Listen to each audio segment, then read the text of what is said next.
Имам една информација. Беше планирано за Благовец да направиме една манифестација денови на пијанечкиот мед. По тој повод имахме поднесено проект до собранието на општината. Таму има еден одбор кој врши распределба на средства на невладини организации и здруженија и рачунавме дека порано тој одбор ќе одлучи, меѓутоа они закаснеа со одлуката, така да времето ни беше многу кратко и неа ни почнахме манифестацијата, меѓутоа тоа не значи дека нема да ја направиме. Манифестацијата ќе ја направиме кога ќе се договориме дека имаме време. Значи, обврската на пчеларите не е престанала, а вие поголемиот дел знае за каква обврска станува. А како што гледате, имаме доста присутност. Благодарни сме на екипата која не удостои да ни образложи, да ни изложи проблемите во пчеларството. Смртноста е исто така многу присутна, меѓутоа немаме званично добиено никаква информација.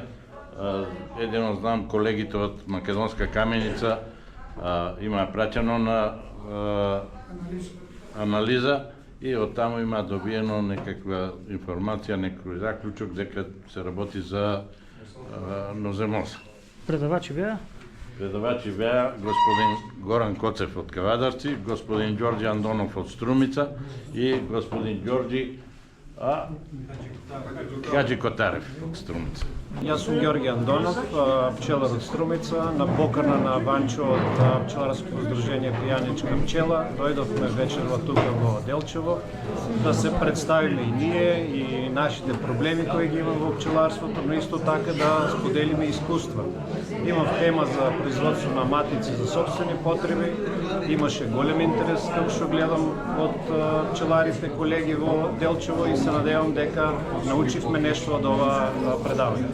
Ме радува и тоа што бев и јас добро изслушан, вниманието беше преголемо, се надевам дека и ова искуство за органско пчеларење и примена на методите на органско пчеларство ќе бидат присутни и овде во Делчево, ќе се искористат овие знаења кои ги имаме ние, кои ги применуваме ние, нели органското производство е некоја иднина и се надевам дека и нашите деца ќе конзумираат ваков органски мед кој е секако по-здрав за употреба. Поразговараме за климатските промени и предизвиците со кои што треба да се соочиме, што е тоа што треба да преземат пчеларите, како да се адаптираат, да ги преземат неопходните мерки за полесно да се пребродат овие промени кои што ни дојдат, кои што се различни од временските услови од пред